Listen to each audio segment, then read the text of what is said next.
প্রিয় ছাত্রছাত্রীরা, তোমরা সবাই ভালো আছো?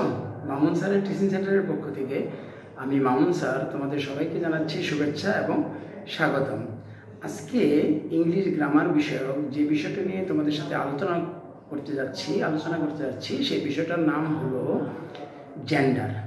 তোমরা যারা তৃতীয়, চতুর্থ, পঞ্চম, ষষ্ঠ, সপ্তম শ্রেণীর ছাত্রছাত্রী রয়েছে তাদের জন্যই আমার আজকের এই আলোচনা।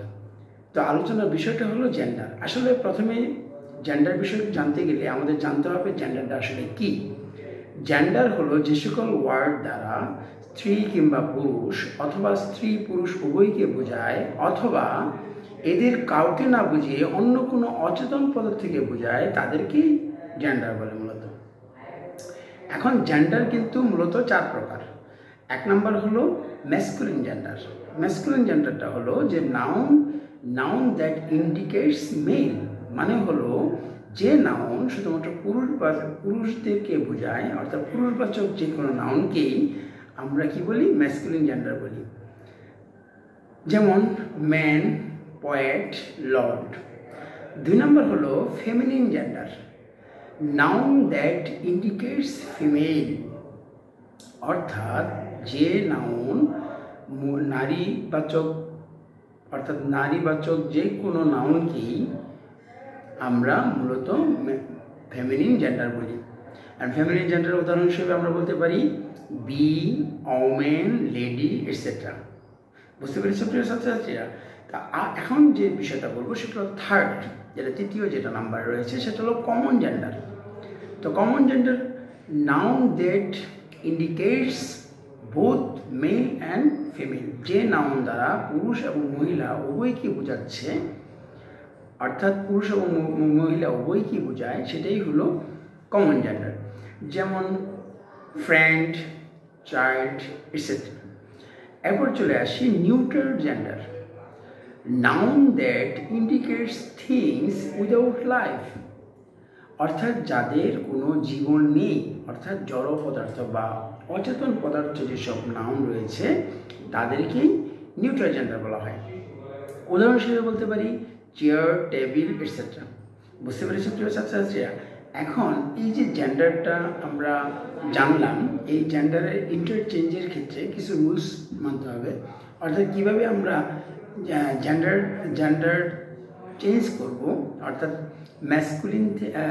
ম্যাসকুলিন থেকে কীভাবে ফেমিনিন যাব, এই বিষয়ে কিছু রুলস রয়েছে। এই রুলস নিয়ে তোমাদের সাথে একটু আলোচনা করতে যাচ্ছি। প্রথম যে রুলসটা রয়েছে, কিছু ম্যাসকুলিন জেন্ডারকে জেন্ডার করার সময় ডাবলের যোগ করতে হয়। যেমন অথর, আমি আবারও বলছি অথর কিন্তু ম্যাসকুলিন, এটা যখন ফেমিনিন করবে তাহলে হবে অথরেস, মানে অথর আর পর্যন্ত লেখা হয়েছে, AUTHOR, এর সাথে ডাবলের যুক্ত করে ম্যাসকুলিন থেকে ফেমিনিন হয়ে গেল।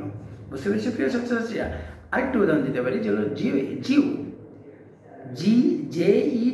জিউ, এটা যখন ফেমিনিন করব, এটা JEW, এটা কিন্তু ম্যাসকুলিন, এটা যখন ফেমিনিন করব তাহলে JEWESS, অর্থাৎ ডাব্লিউ এর পরে এখানে কিন্তু ESS যুক্ত হয়ে গেছে।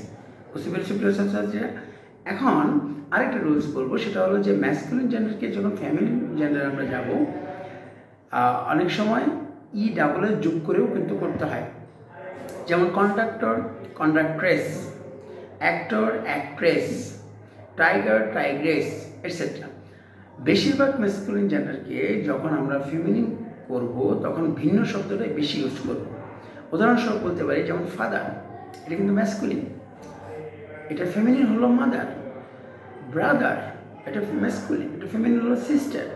এরকমভাবে nephew, niece, fox, vixen, sir, madam, uncle, aunt, man, women, বাঘ, ডগ, কিং, কুইন, এটসেট্রা।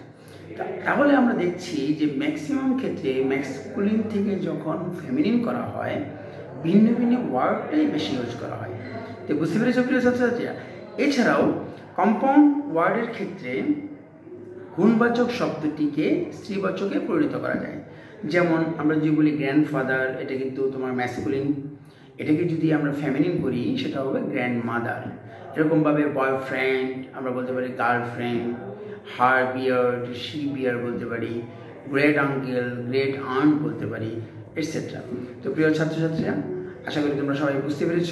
এরপরে আরেকটা ব্যতিক্রম রুলস রয়েছে, সেটা হলো যে কিছু কিছু ম্যাসকুলিন থেকে যখন ফেমিনিন করা হয় সেক্ষেত্রে দেখা যায় INE এবং এ যুক্ত করা হয়।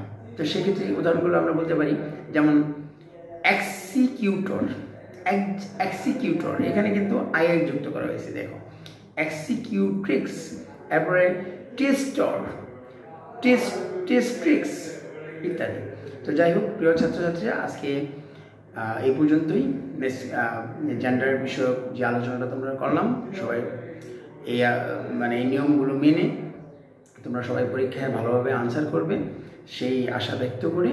তোমাদের সবাইকে অসংখ্য ধন্যবাদ জানিয়ে এবং সবাই সুস্থ থাকো, ভালো থাকো। আজকের মতো আমি আমার আলোচনা এখানে সমাপ্ত করছি। আল্লাহ হাফেজ।